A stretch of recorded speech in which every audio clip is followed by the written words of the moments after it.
Again, this is Aljosa Milenkovic again. I am correspondent for CGTN, China Global Television Network for Eastern Europe. Right now, I am in front of full-scale mock-up.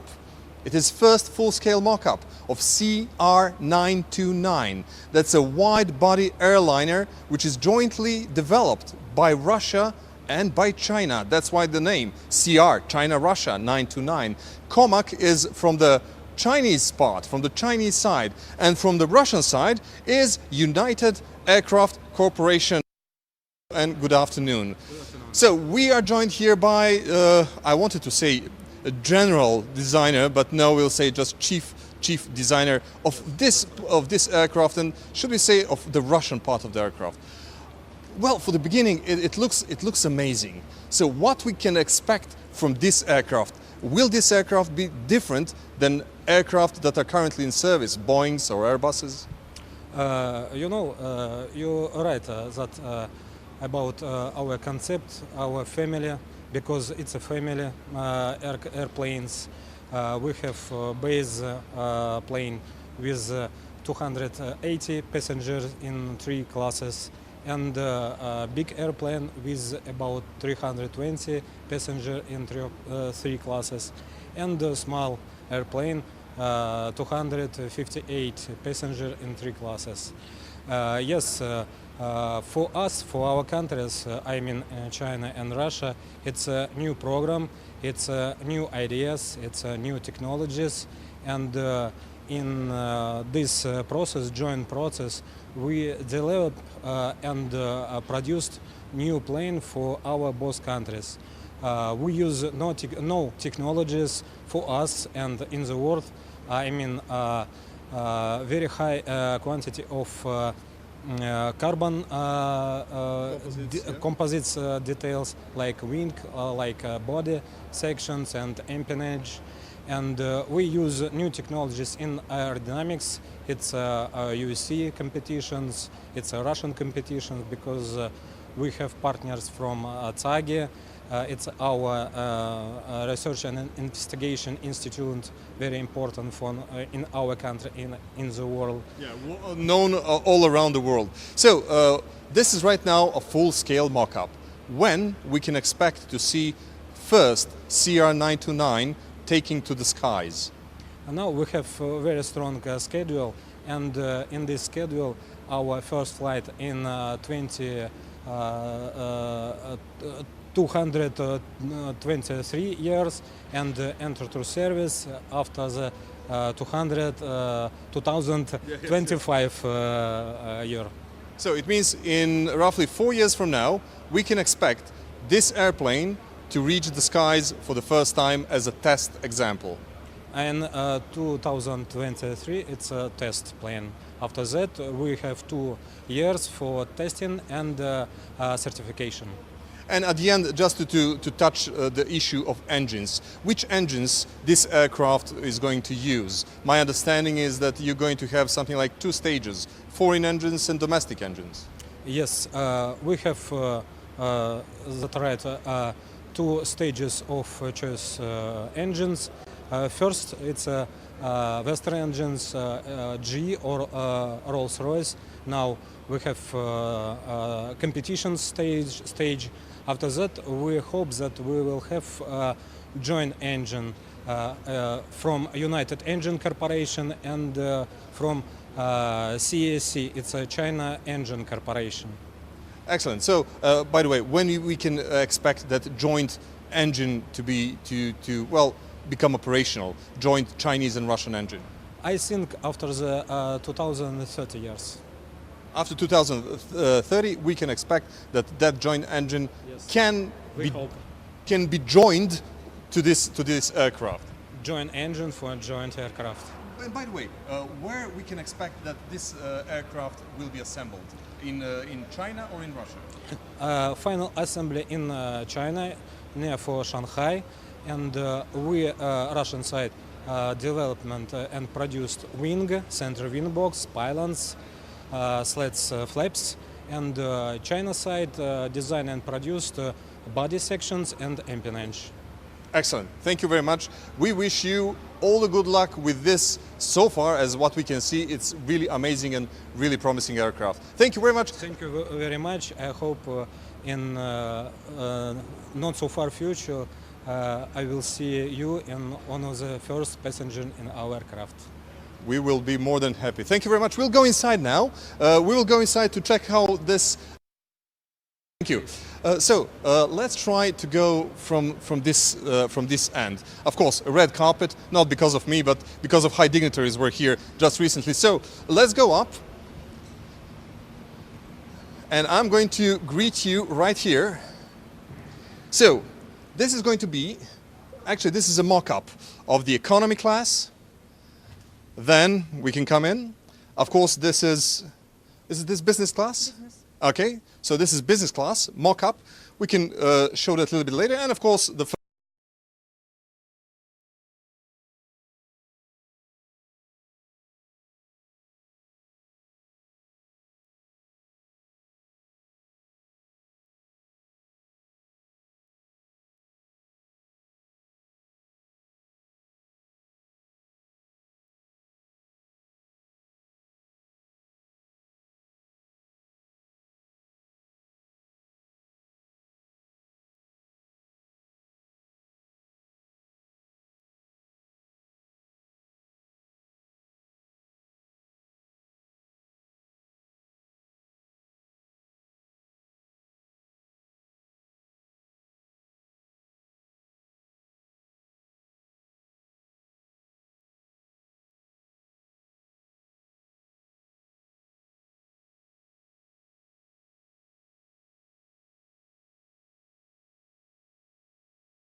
inside the mock-up, full-scale mock-up of CR929. It is joint Chinese and we're back. Well, I am inside full-scale mock-up of Chinese-Russian joint wide-body airliner CR929. So this is how, should we say, the economy class will look like. So this is also the mock-up of interior. Business class, it looks, well, really comfy. For the wide-body airline, I think it's two aisle apparently. Quite sufficient space to walk between between the aisles. Of course, a lot of space for those who can afford to pay the business class. Then there is a first class, which is, oh yeah, oh my God. So very comfy, I will say like this, and I assume that you can put your stuff here inside. Most likely you can open this, enjoy yourself, travel first class style in the new Chinese and Russian CR929. Of course, widescreen inside. And this is the galley. Galley is the place where your flight attendants are preparing your meals, your drink, and of course whatever you need. Quite spacious, a lot of space, and then we'll try to get inside. We'll try to get inside the mock-up of the pilot's cabin. Hello. Здравствуйте. This is not actual pilot's cabin. This is just the proposal how pilot's cabin should look like, and that the space which can be provided here within CR929 can accommodate, can facilitate all those instruments and much more. So this is not how the pilot's cabin will look like. This is just should we say, the test bed, how this can look like in 2023 when this aircraft is, well, hopefully ready to take to the skies for the first time. Let's go out. And of course, the red carpet. I like red carpet. Who doesn't?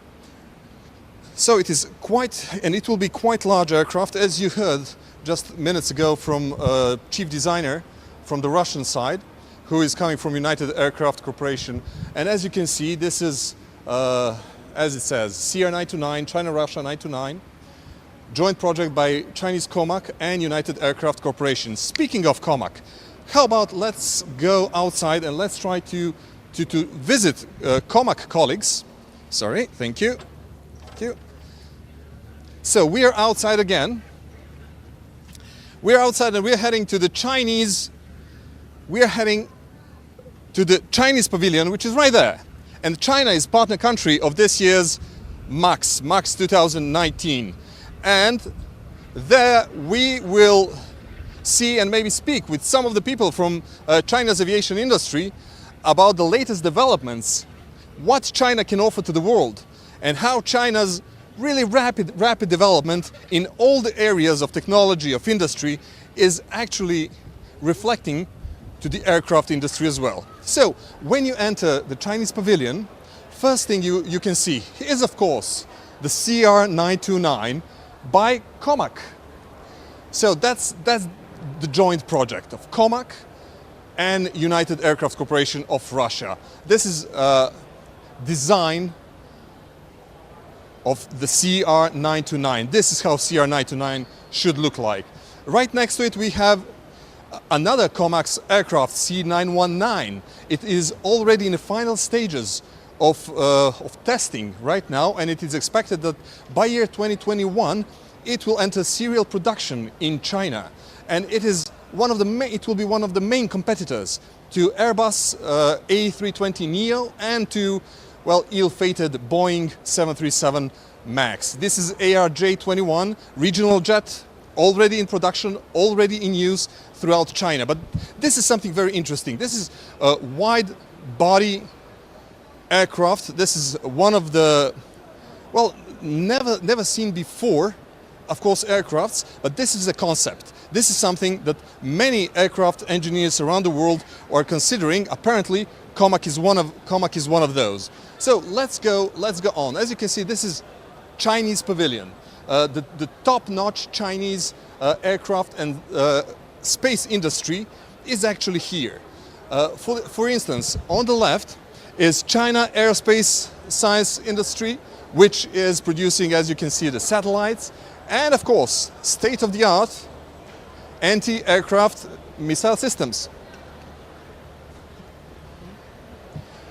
On the right is famous Chinese company DJI. Every filmmaker around the world knows about the DJI.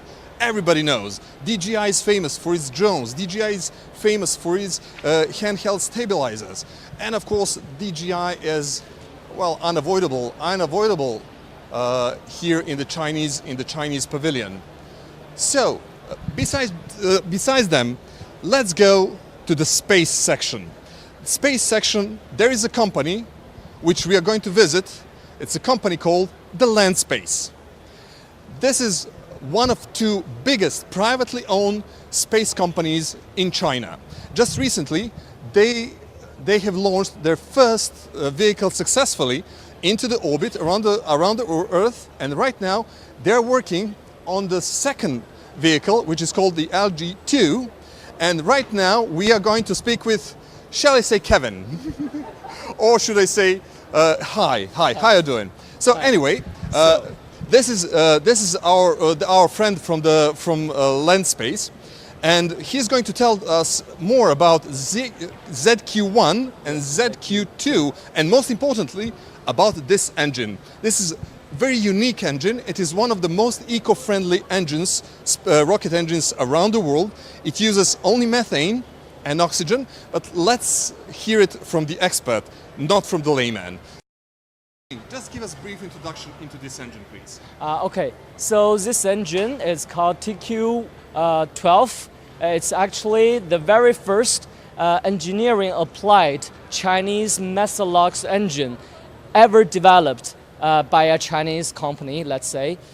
So it is its thrust level is 80 tons. Yes. And the vacuum specific impulse will be 350 seconds. And also, let's say it's as powerful as, let's say, we can call it. It's like the most eco-friendly and the pollution-free ever in China developed. So this and you will use it. You will use it for which rockets? Okay, so all of these ZQ2, Okay, let's show them here. Okay. Yeah. So from this one on, from the second one on, ZQ2, we call it ZQ2 launcher family, and so all of these launchers will be designed and developed based on this TQ Skylark MESA-LOX engine.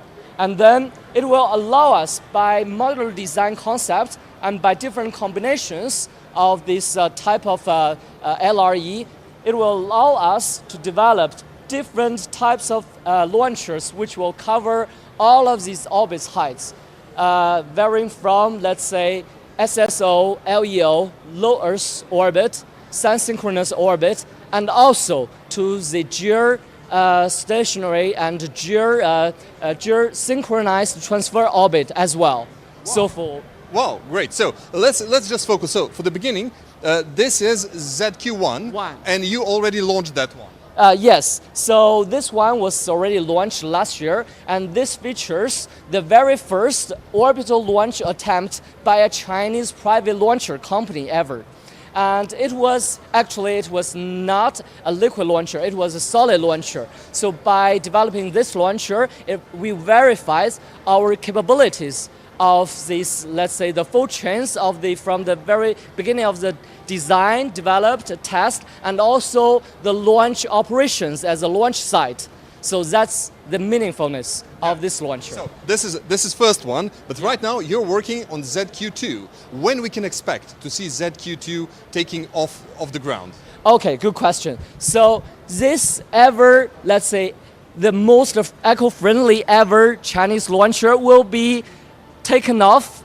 This will be taken off by end of next year, and also, let's say, latest by beginning the first quarter of 2021. So that is the maiden flight we can expect. And it will use this engine? Yes, exactly this MESA-LOX engine which features low cost and eco-friendly, and also, which is more important, it is very much useful for the reuse technology because of the low carbon deposit.